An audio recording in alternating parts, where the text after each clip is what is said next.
actions of what he's doing, and I'm like, what at the core does he want? And so then I try to get behind that and rally behind that, and that helps give me the fuel to move forward. You know, I thought that was the kind of craziest, creepiest character I've ever played, but there's a character in Re:Zero who he's nuts, and he's basically like anime Joker in a way, in like a weird sadistic way. He's the worst. When I played him, I remember turning to Chris Kaysen, who directed it, and I'm like, this is the one. He goes, what do you mean? I go, this is the weirdest, creepiest role I've ever done. Ever. I knew it right there. So Oberon could take a few villain lessons from him, I guess, but yeah, it was weird. Do you believe in what Christian Bale says, that, you know, if you play a villain, it's more freeing as an actor? I think definitely villains do have more fun in the sense that they don't subscribe to rules. The hero does. The hero's always going to have a really, not strict, but a pretty set structure of how they're going to proceed through the story, whereas a villain just makes up the rules as they go along. So it is, in a way, pretty freeing. I think, I like playing both. I think playing a hero is better because the villain usually dies.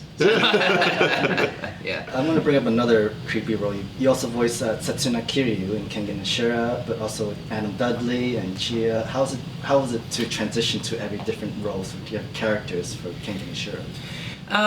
You know, you get into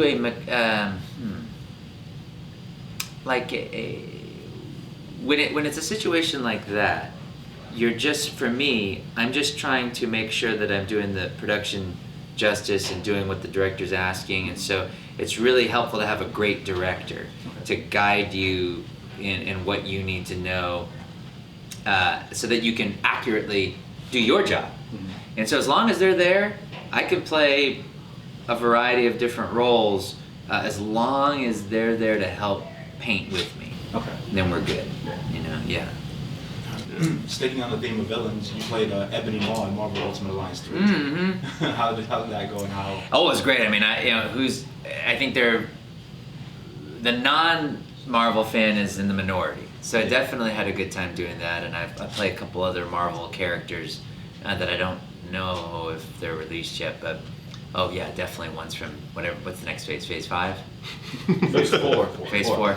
I'm playing someone in Phase 4 that we'll see where that goes, but that was great. I mean, it was interesting because when I watched the movie, the premiere of it, and a really cool, because he first appeared obviously in Infinity War, and I got to see it in a really cool once-in-a-lifetime situation. I was in, good catch, good catch. I was in Australia, and I was just walking with one of a Marvel artist, and she goes, "Do you want to go see Infinity War?"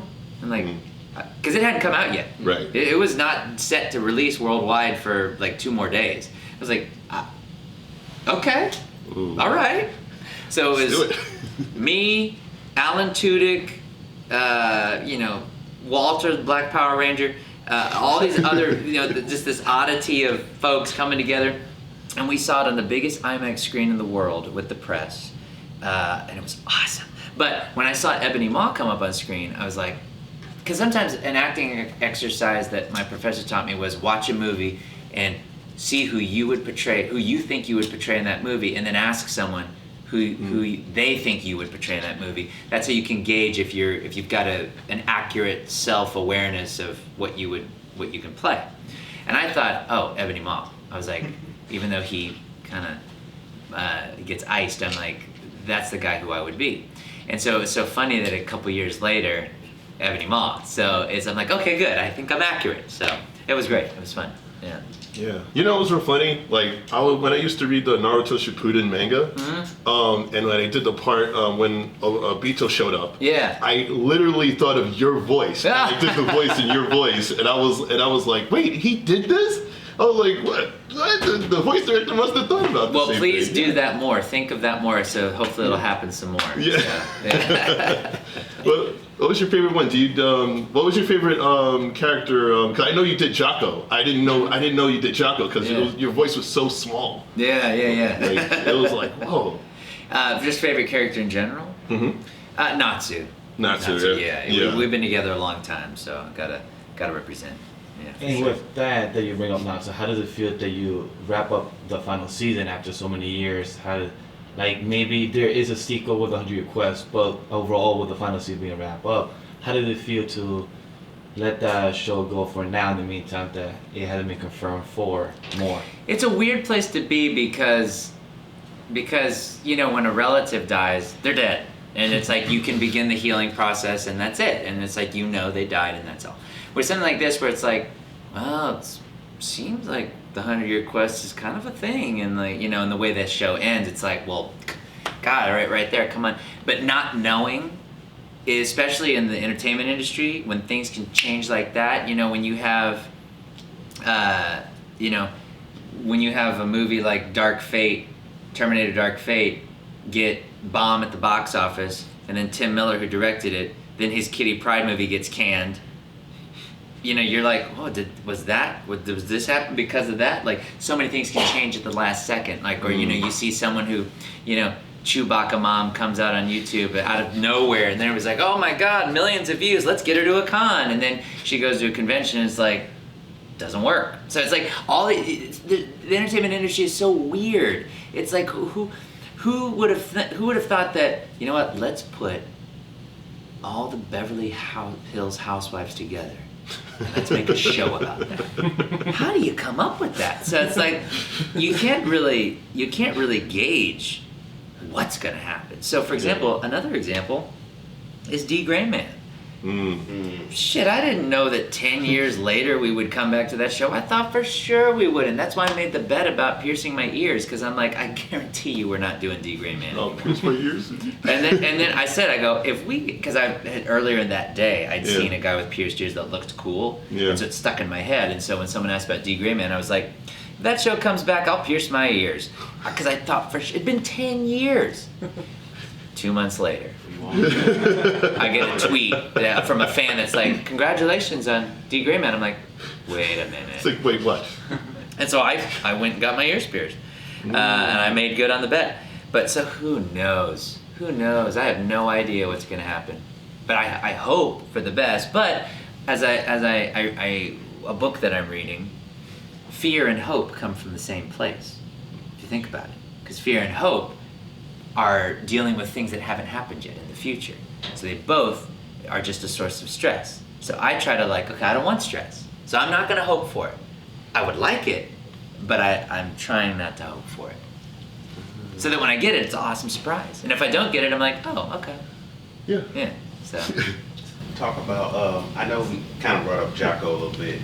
Is that a freeing role for you? Because it's very almost you a little bit in your funny moments. Just with a little bit more spandex. Yes, yeah. And his staying power with the movie and the show and the series, he's a kind of reoccurring character. Yeah, I hear that if there's more DBZ in the future, there is rumor that he will be make a return. So I hope that happens. Jocko's a lot of fun. I like being the legitimate, on purpose comic relief, as opposed to things just being funny in the show, oh, that's a funny moment, but specifically bring in the character that's supposed. So it's fun to let loose and play, for sure. Do you get to go into the booth and play off other actors on Sword Art Online, Cherami and Brian? Or when we do anime or any kind of dubbing, no, we record it separately. When I work on shows like Scooby-Doo or Ben 10, we're recording together, and it's great. It's always great to work off other people, for sure. But it's kind of an isolated existence for dubbing, because and with good reason. I mean, with each line, the engineer has to take it and make sure it fits in the exact pre-existing animation.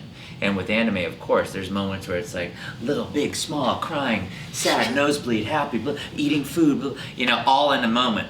And so it would be difficult to do with more than one person at once. So unfortunately, I don't get to see Cherami as much as people think we hang out, even though we are kind of neighbors.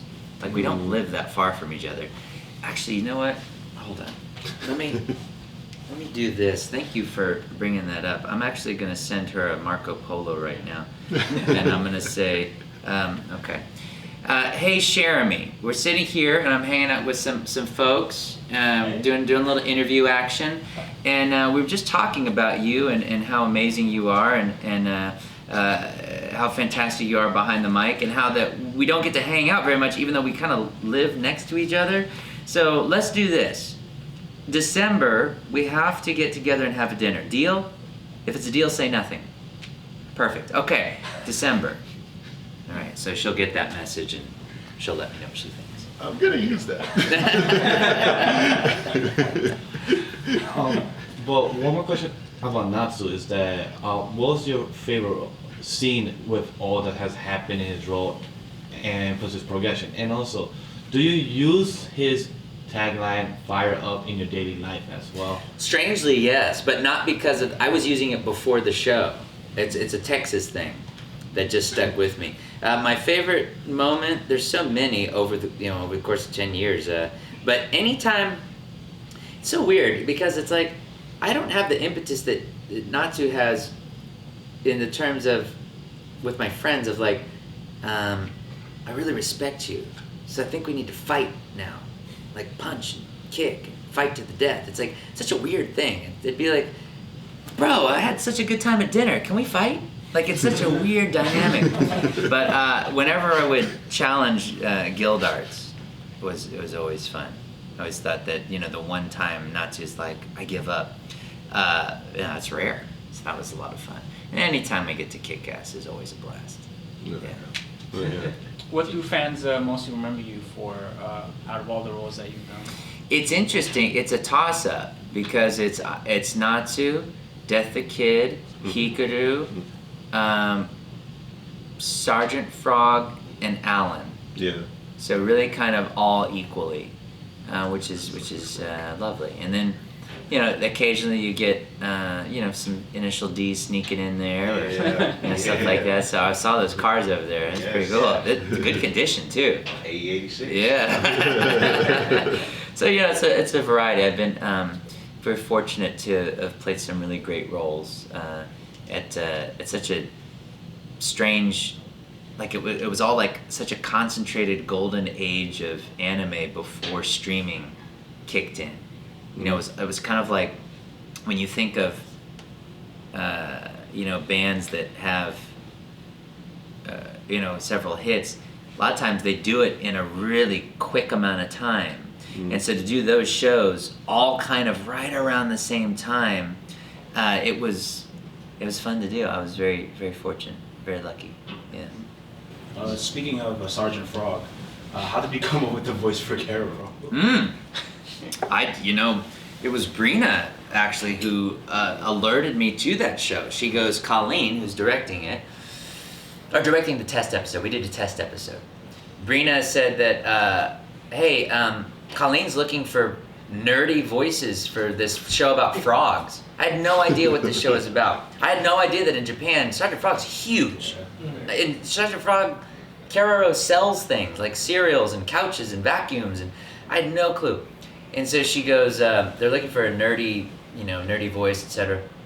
And she goes, and I thought of you. And then I was like, okay. And she goes, it's 323 episodes. And I'm like, I'm in. So I went and auditioned. And originally, we did a test episode, and we would take the fans' feedback and adjust casting based on that. So I was Kulu at first. And someone else was Keroro. But the fans didn't quite like that dynamic. And in terms of where everyone's voices were, so Colleen switched it, and then I became Keroro, and then that stuck, yeah. And then we worked on that show. That show was, I pulled the longest hours on that show. I would voice that show oftentimes 12 hours a day. So that energy level for 12 hours a day. I took an hour for lunch, but 11 hours a day. Yeah. Is that regular or like a chronic? Oh no, it was very irregular because something about how we had to, I think that something was delayed, the scripts were delayed or something, so we had to play catch up.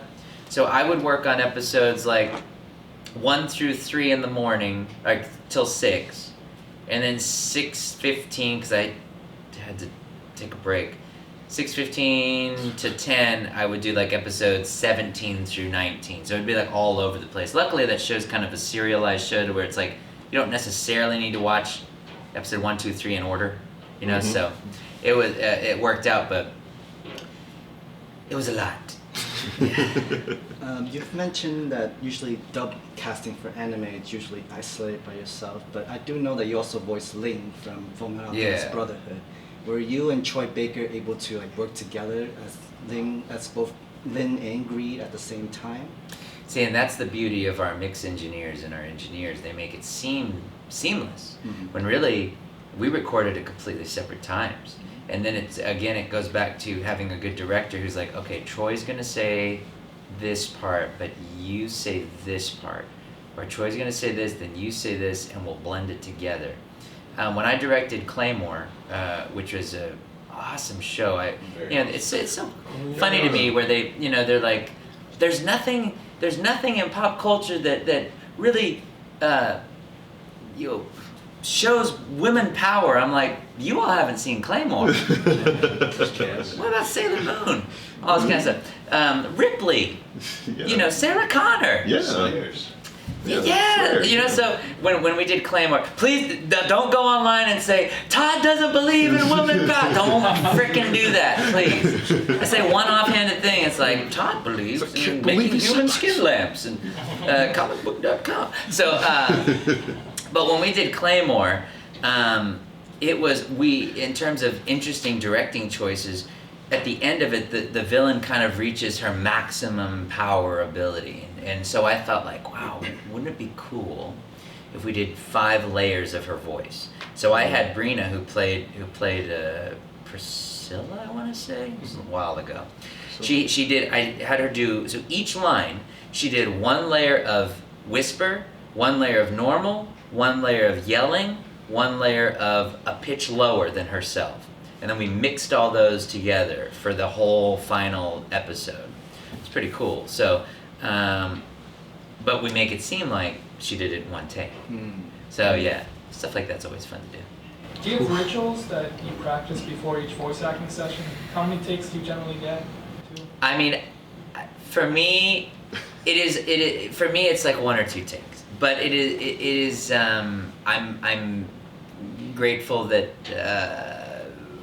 For those situations, but there are times when sometimes I work with actors where it's a few more than that. It just depends on the situation. So and there's a lot of different extenuating circumstances that could lead to more takes. Maybe the engineer, something happened with Pro Tools and something stopped recording, or maybe there's a loud bang in the other room, or maybe. I was off mic, or someone was off mic, or someone hit the mic, and so there's a variety of reasons. But luckily, it's about 1 or 2 takes, and then they get what they need, which might mean the director's not paying attention at all. But makes me feel good. Is there ever a role that you had to improv where you had no rehearsal at all? Usually, when people come to the autograph line and they're like, "Okay, what would it be like if Natsu, Keroro, and Det the Kid got into a room, saw a rhino in the northwest corner, a giraffe southeast from Keroro, one's on fire, one's bleeding, how would that go?" That's where I'm like, okay, here we go. Outside of that, I typically don't. For Sergeant Frog, I improv'd a lot, and a lot stayed in. But typically I won't improv because I have a weird reason why I don't. It revolves around the fact that essentially if you start improvising and they keep something in there, you've now become a writer on the show. But are you getting credit for that? No. The writer gets credit for that. And if there's a cool line you come up with that is yours and maybe it becomes your catchphrase, who gets credit for that? The writer. And it's like, I'm cool with it if they're like, hey, Todd co-wrote blah blah blah on this episode, but it doesn't ever go down that way. So I'm really kind of resistant to improv like that behind the mic, because it happens a lot. I'll get directors that are like, go ahead and feel free to give us 1 take as written, but if you want to give us another take improv, all I do is I go, okay, and I don't do it. So. Have you ever spoken beforehand about getting some kind of credit? Mm-hmm. When I, not specifically for improv, but when I was directing Saint Seiya: The Lost Canvas, we rewrote those scripts. I rewrote those scripts extensively, and I asked for a writing credit on it because it wasn't like one line here, two lines here. Entire scripts I rewrote throughout the 26 episodes. There was another show. I don't know if it ever came out. Oh my God, Crow's Blood. Probably no one's ever heard of it. Yeah. Crow's Blood is like it's a show where they took a girl pop band and they made a show with them. Like, you know how they take sometimes these big bands and they say, well, let's capitalize on your popularity and let's make a show out of it. They did. It's called Crow's Blood. It's an interesting show. It's like on purpose, like cool, like B-movie horror. But with those scripts, I rewrote every one of them. So and I got credit for. I asked for credit for that. Yeah. Speaking of horror, Naru and Ghostman. Oh yeah, that was before every big monologue was like, get the air. Here we go. That has the most depressing Christmas episode ever, by the way. But that was a great show. Loved it. Yeah. Were you doing also just the kid? Did you ever do it in your real life to see things everything symmetrical after that? Oh, everything has to have an order. Maybe not symmetrical order, but some order. Like now that this exists right here, this has to stay just like this. Like this mic is now mine. No. But everything like everybody does. Everyone has to have a little order, to things. So yeah, absolutely. Is there ever a role where you could just be yourself, where you didn't really need to act the person in the role? You just watch Mojo. when I sling shit at the people in the comments section, I mean it. And there was Natsu, right? It was like. Any of them when those guys are like giving us shit, I'm like, I'll give it right back to you. Do you read fan comments often? I'll pop down there if I'm feeling particularly arrogant someday and I need to bust myself down and get humble. I'll go down there and read. It's like, why would you say that about my mom? You don't even know her. But it's so funny. It's so funny in this comment section. It's like, I do occasionally. So Todd, we're here celebrating the 40th anniversary of Gundam and you're part of Thunderbolt. Talk about that. Is that achievement unlocked? You know what? It was, absolutely. The little Xbox thing pops up on the bottom. You know what's funny is Tomino, I met him, it must have been 10 years ago, the 30th anniversary. Was he here for the 30th anniversary at New York Comic Con or New York Anime Fest? Because I brought him original Gundam cells that were given to me to get signed for charity. And that was the last time I met him because I brought him these animation cells he hadn't seen since he'd done the show originally. And I still have the video where he's like, whoa, and he brought his wife over, and then he signed some of them. It was great. Yeah, it's to be a part of any of these legacy franchises is really something that I'll always remember and be grateful for, and hopefully it will, keep me warm at night. So yeah. Okay, so if it was any other character from any other show, like who would you do? Like if in Fairy Tail, which other character would you love to voice? Maybe Gajeel. Gajeel's cool. I can see that. Or the little no-neck chicken from the first movie. I tried to get that no-neck chicken in the director's. Tyler, no, quit asking. I go, but he's got like 5 lines. But yeah, or Plue.